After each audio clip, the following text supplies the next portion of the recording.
শুভেচ্ছা,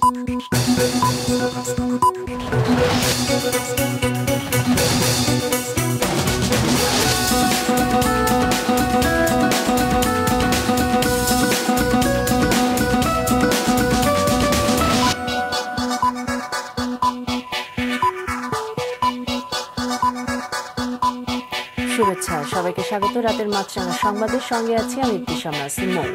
শুরুতেই guardian life insurance সংবাদ শিরোনাম।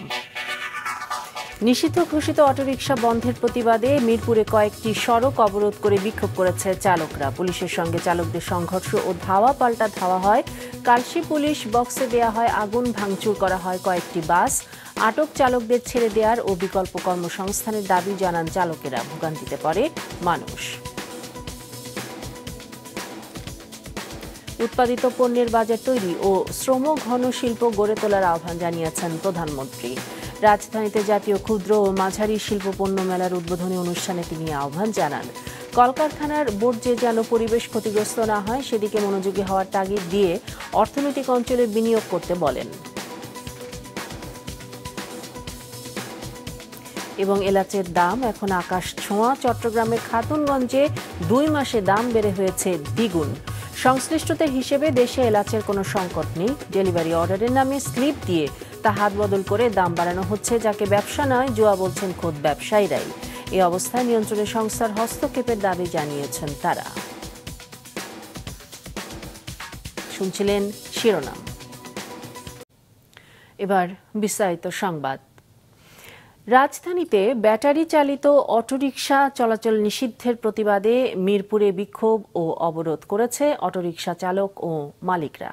পুরো মিরপুর এলাকা হয়ে ওঠে রণক্ষেত্র। পুলিশের সাথে হয় ধাওয়া পাল্টা ধাওয়া। দোকানপাট, যানবাহন ভাঙচুর সহ আগুন দেয়া হয় পুলিশ বক্সে।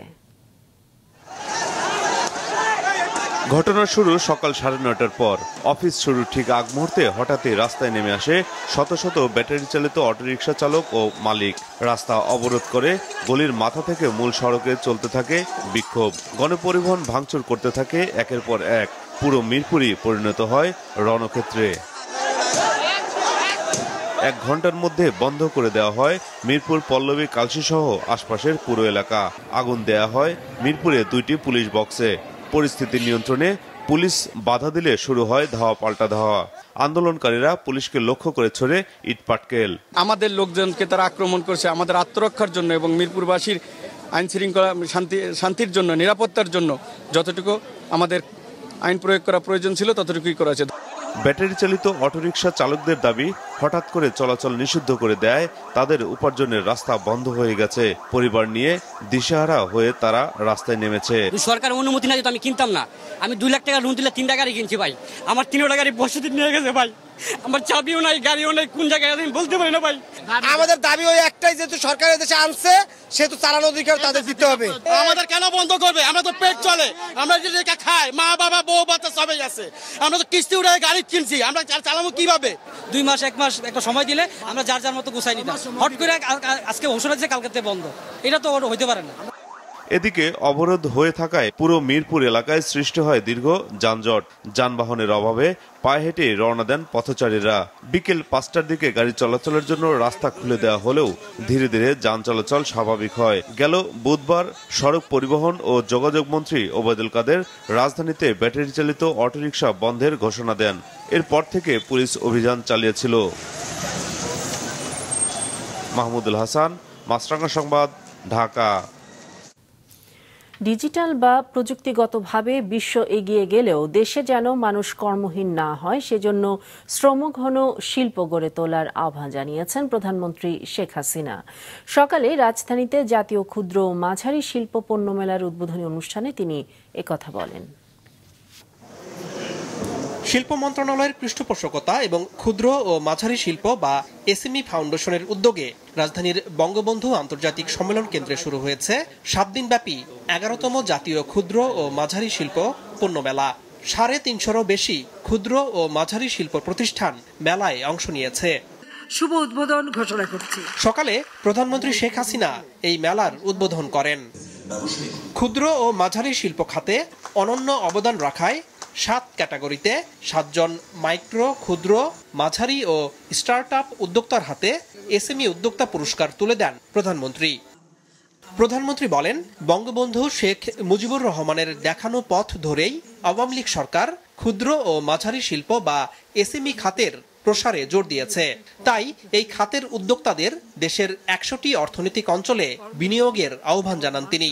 দেশে শ্রম ঘন শিল্প গড়ে তোলার তাগিদও দেন সরকার প্রধান। চতুর্থ শিল্প বিপ্লব, এটা যদিও বলা হচ্ছে যে ডিজিটাল পদ্ধতিতেই সব হবে, কিন্তু সেখানে কিন্তু উদ্যোক্তা লাগবে, কাজের লোক লাগবে। কিন্তু পাশাপাশি আমরা যখন পদক্ষেপ নিব আমাদের এটা মাথায় রাখতে হবে, বিশেষ করে এসএমই ফাউন্ডেশনকে এটা খেয়াল রাখতে হবে, শিল্প মন্ত্রণালয়কে এটা খেয়াল রাখতে হবে যে শ্রম ঘন শিল্প যেন আমাদের দেশে গড়ে ওঠে।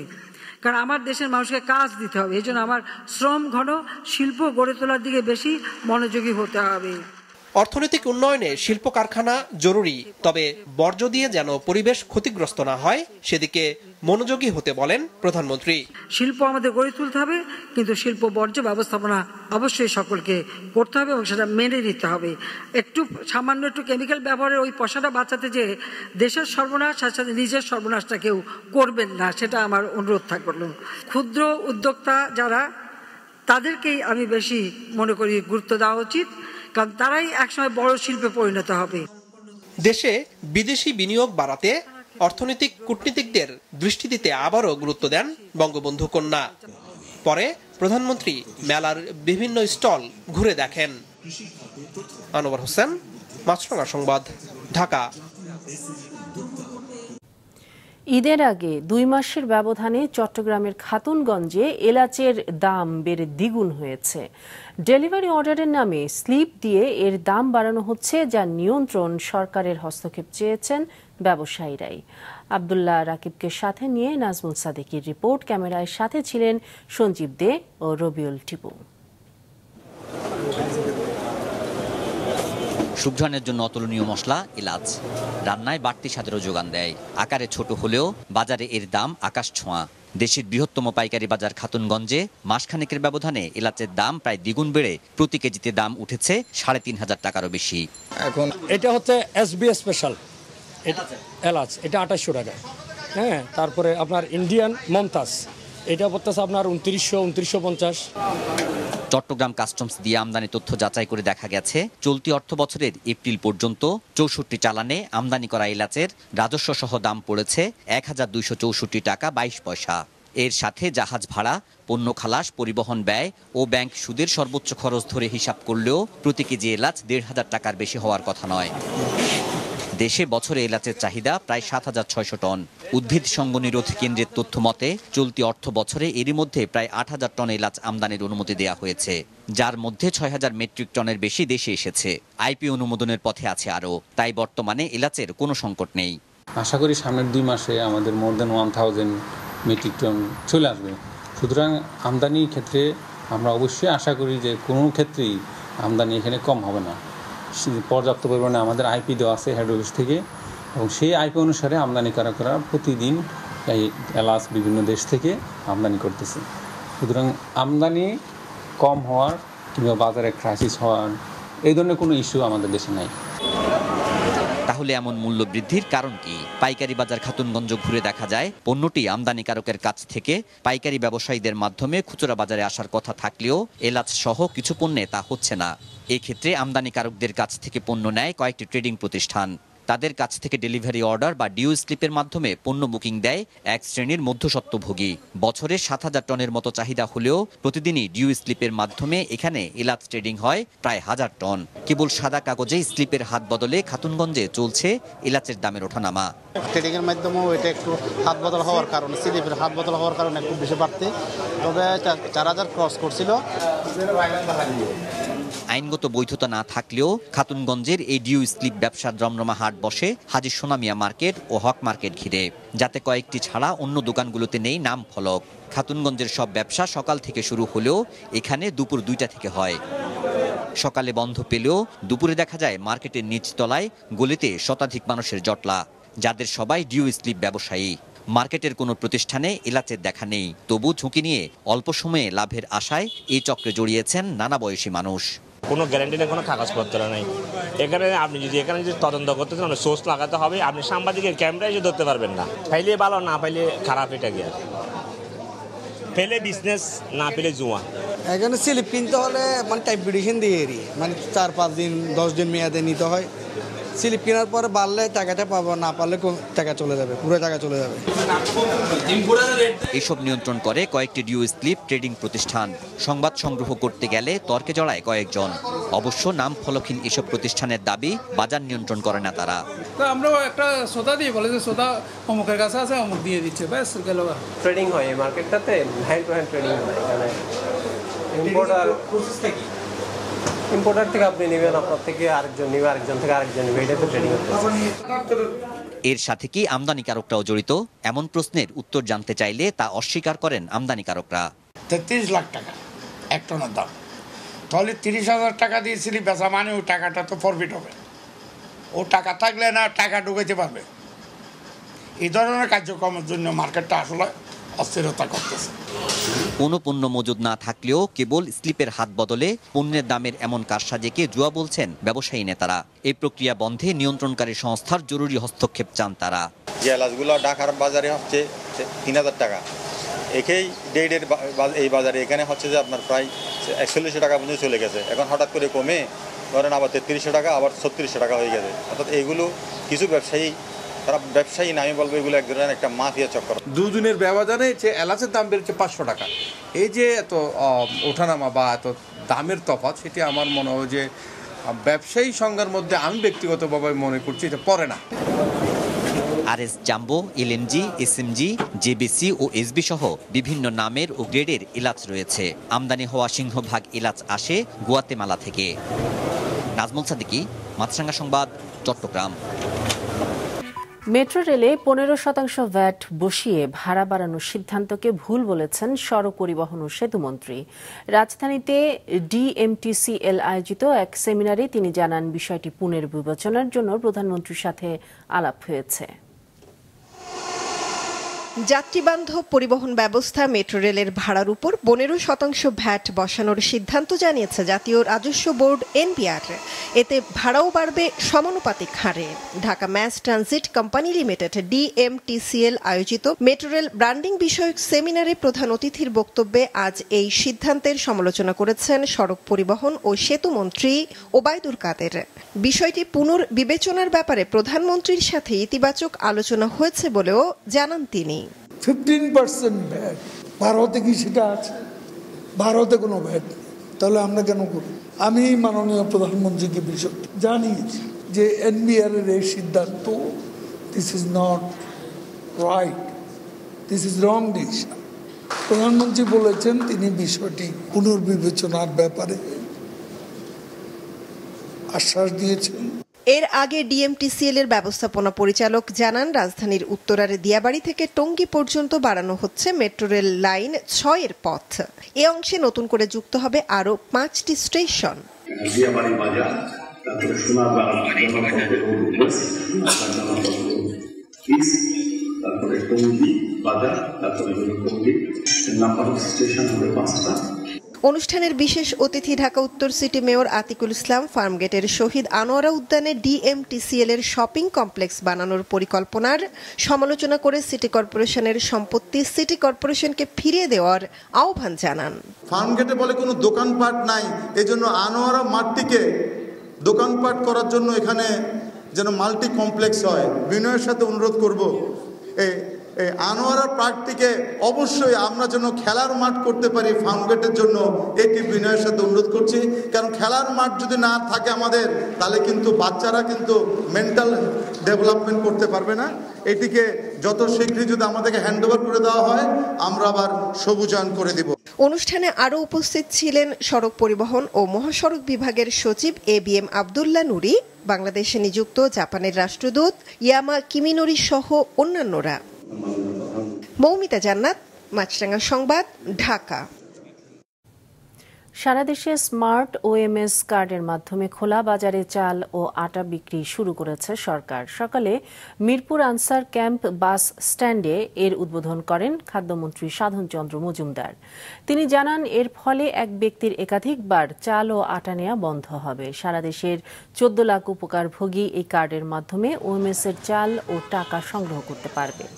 ভবিষ্যতে এই কার্যক্রমে আরও বেশি উপকারভোগীকে যুক্ত করা হবে। মন্ত্রী জানান, কৃষকের উৎপাদিত পণ্যের ন্যায্য মূল্য প্রদান করতে চায় সরকার। সেজন্য চলতি বোরো মৌসুমে সরকার প্রতি কেজি ধানের দাম 2 টাকা বাড়িয়েছে।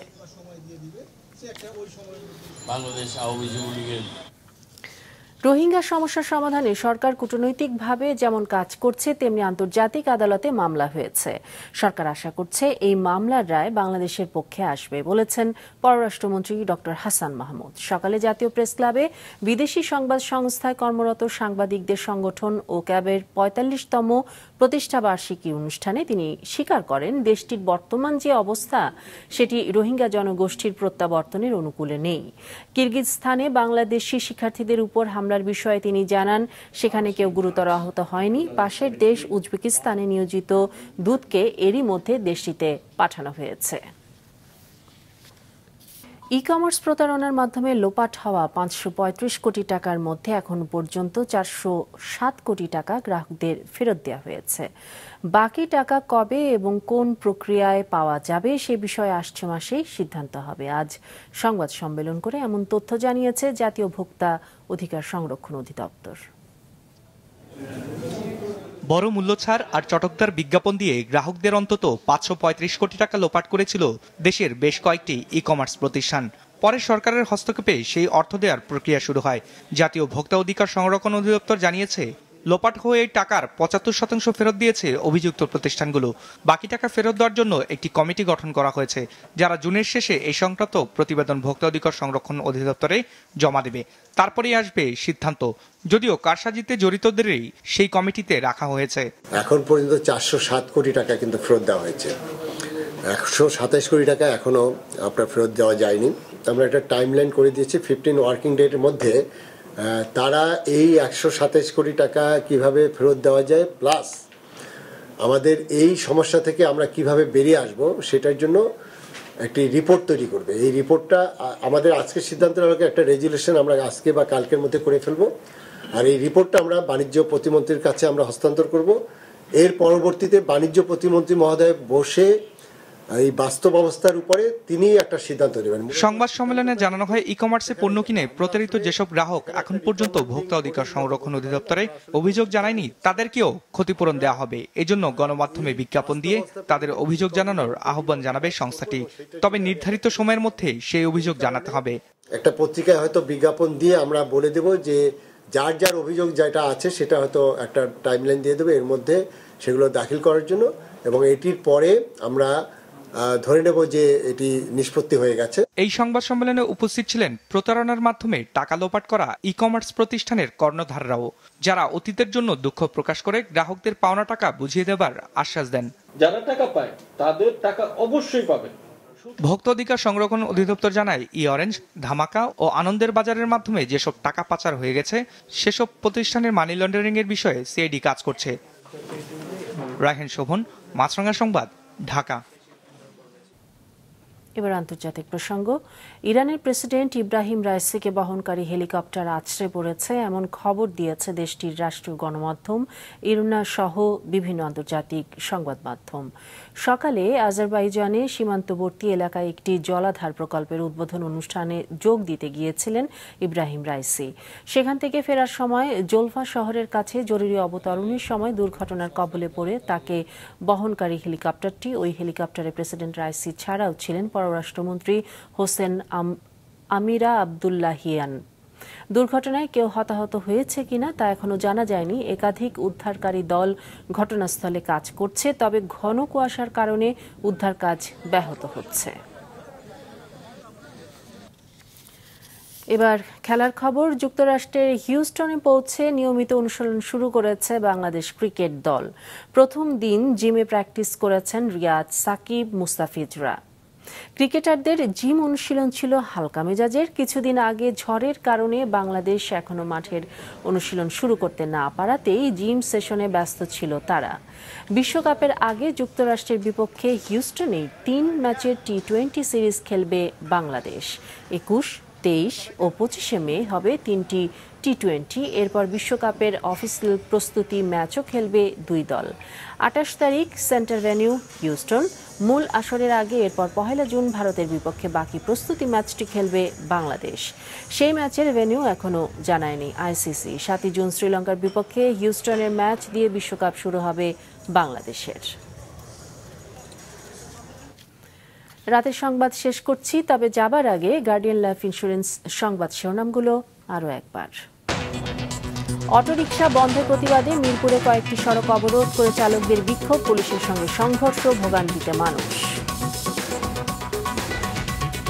উৎপাদিত পণ্যের বাজার তৈরি ও শ্রম ঘনশিল্প গড়ে তোলার আহ্বান প্রধানমন্ত্রীর। জাতীয় ক্ষুদ্র ও মাঝারি শিল্প পণ্য মেলা উদ্বোধন। এবং ডেলিভারি অর্ডারের নামে স্লিপ দিয়ে চট্টগ্রামে বাড়ানো হচ্ছে এলাচের দাম। 2 মাসে হয়েছে দ্বিগুণ, নিয়ন্ত্রণ সংস্থার হস্তক্ষেপ চান ব্যবসায়ীরা। এই ছিল এখনকার মতো। ফেসবুকে আপডেট পেতে ভিজিট করুন মাছরাঙা টেলিভিশনের পেজে। ইউটিউব চ্যানেলেও দেখতে পারেন আমাদের সংবাদ, প্রতিবেদন এবং অনুষ্ঠান। দর্শক, রাস্তার ধুলো ও ধোঁয়া ফুসফুসের ক্ষতির কারণ হতে পারে, তাই জীবাণু ও ফুসফুসের সংক্রমণ থেকে সুরক্ষিত থাকতে ব্যবহার করুন ফেস মাস্ক। এতক্ষণ সঙ্গে থাকার জন্য ধন্যবাদ।